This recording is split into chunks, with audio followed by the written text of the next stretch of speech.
Mei 1998 merupakan salah satu bulan kelam dalam sejarah Republik Indonesia. 21 Mei tahun 98, Soeharto menyatakan berhenti dari jabatannya sebagai presiden usai berkuasa kurang lebih 32 tahun. Sejak itu, Orde Baru berakhir. Saya memutuskan untuk menyatakan berhenti dari jabatan saya sebagai Presiden Republik Indonesia terhitung sejak saya bacakan pernyataan ini pada hari ini, Kamis 21 Mei 1998.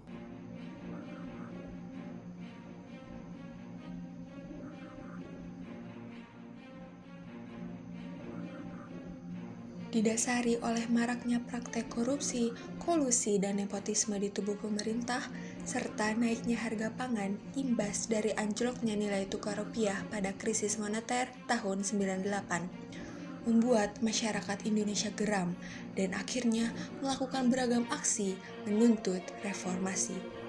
Dan bulan Mei tahun 98 menjadi bulan terkelam dalam proses menuntut reformasi.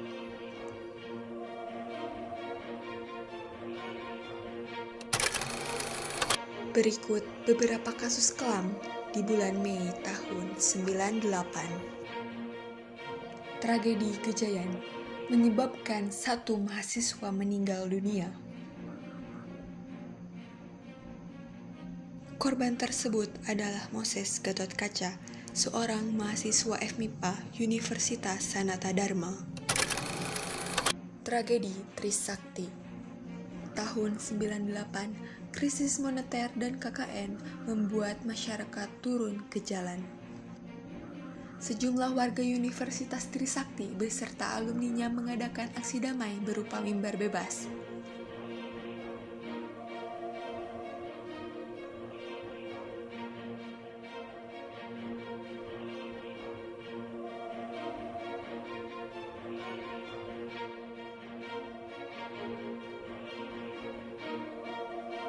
Saat berencana menuju gedung MPR DPR, masa aksi dihadang aparat keamanan, hingga akhirnya menelan korban.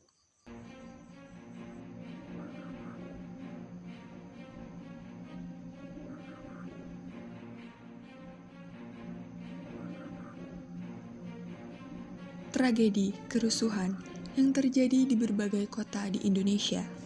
Secara khusus, warga etnis Tionghoa menjadi sasaran perampokan, penjarahan, pembakaran, pembunuhan, dan pemerkosaan. Diperkirakan 1.200 orang meninggal dalam kerusuhan 2 hari tersebut. Pembunuhan aktivis Solo yang dibunuh hanya karena aktivitasnya melawan Orde Baru. Gilang lantang menentang Soeharto, tergabung dalam jaringan kaum miskin kota dan aktivis Dewan Reformasi Mahasiswa Surakarta. Gilang yang saat itu masih berusia 21 tahun ditemukan tewas di hutan Watu Ploso, Magetan, Jawa Timur dengan luka tusuk di bagian dada. Selain itu, masih banyak aktivis yang disinyalir diculik oleh rezim pada periode tersebut dan belum diketahui keberadaannya hingga saat ini. Setelah berbagai kejadian terjadi di bulan Mei tersebut, tak lama Soeharto membacakan pidato pengunduran dirinya.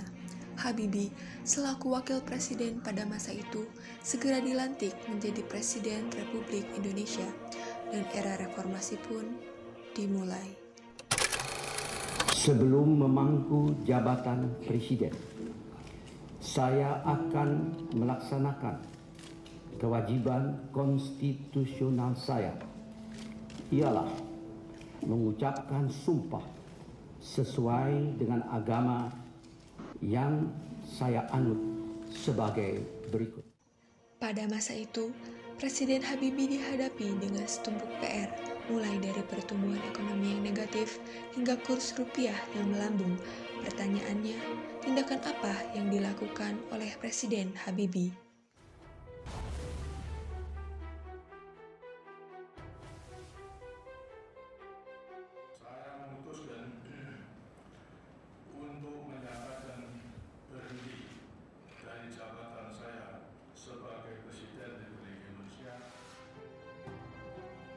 Saya bersumpah akan memenuhi kewajiban Presiden Republik Indonesia dengan sebaik-baiknya.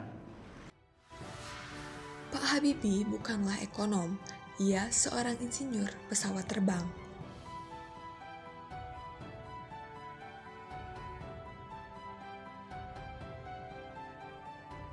Pak Habibie memahami kondisi ekonomi menggunakan pendekatan Euronautika.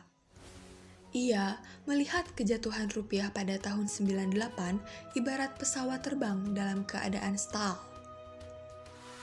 Kondisi ini bisa menyebabkan pesawat jatuh, sehingga dibutuhkan keseimbangan. Dalam ekonomi, keseimbangan adalah kredibilitas.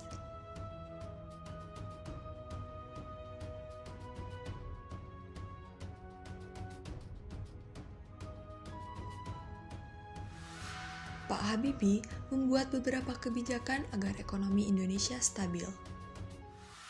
Cara pertama yang ia lakukan memisahkan Bank Indonesia sebagai lembaga independen. Dia juga mengeluarkan kebijakan penjaminan uang simpanan masyarakat hingga 100% dan menaikkan suku bunga deposito menjadi 60%, sehingga aksi penarikan uang besar-besaran dari bank berhenti dan masyarakat kembali percaya pada perbankan.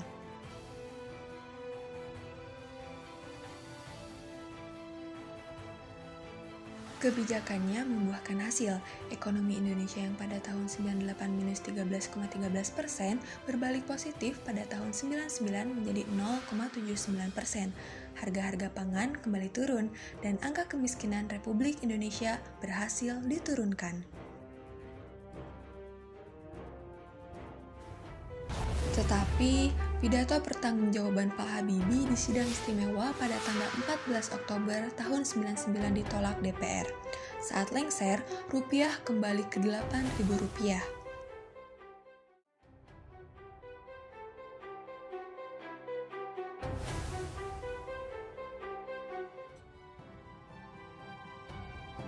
Setelah masa kepemimpinan Habibie berakhir, kemudian Gus Dur terpilih untuk menjadi presiden selanjutnya.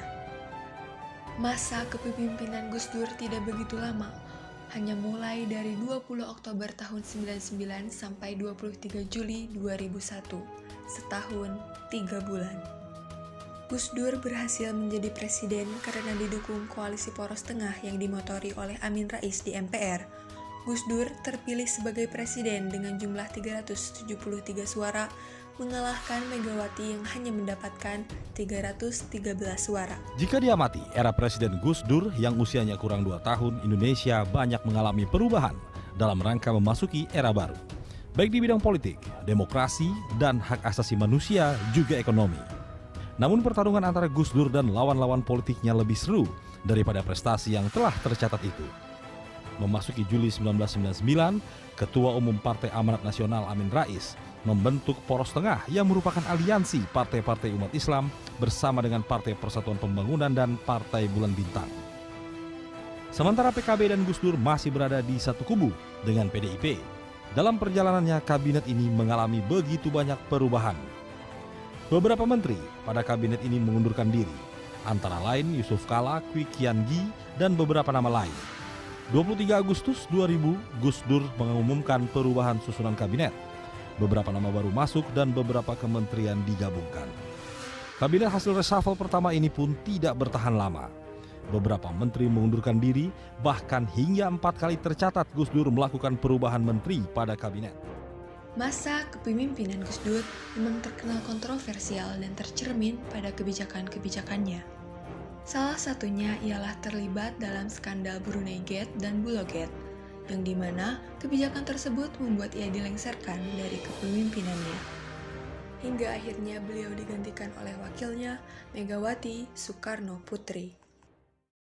Megawati Soekarno Putri menjadi presiden perempuan pertama di Indonesia. Saya bersumpah akan memenuhi kewajiban Presiden Republik Indonesia. Setelah era pemerintahan Gus Dur, Indonesia akhirnya dipimpin seorang presiden perempuan. Dia adalah Megawati Soekarno Putri. Megawati dilantik sebagai Presiden Republik Indonesia dengan wakilnya Hamzahas pada 23 Juli 2001. Megawati Hamzahas mengumumkan kabinetnya pada tanggal 9 Agustus 2001 dengan nama Kabinet Gotong Royong. Program kerja kabinet tersebut diantaranya mewujudkan otonomi yang tangguh, menyehatkan bank, memantapkan fungsi dan peran TNI serta Polri, mewujudkan supremasi hukum. Pada masa pemerintahannya, Presiden Megawati menghadapi 3 masalah utama di negeri ini. Di antaranya, adanya pelanggaran hak asasi manusia, merosotnya pengangguran, dan menurunnya tingkat perekonomian. Pada masa kepemimpinan Mega, Indonesia memiliki hajat besar, yaitu pemilihan umum. Sistem pemilu kali ini, rakyat dapat memilih atau menentukan wakilnya dan presiden secara langsung. Pemilu dilakukan dalam 2 tahap, yaitu tahap pertama untuk menentukan para anggota legislatif dan putaran kedua untuk memilih presiden.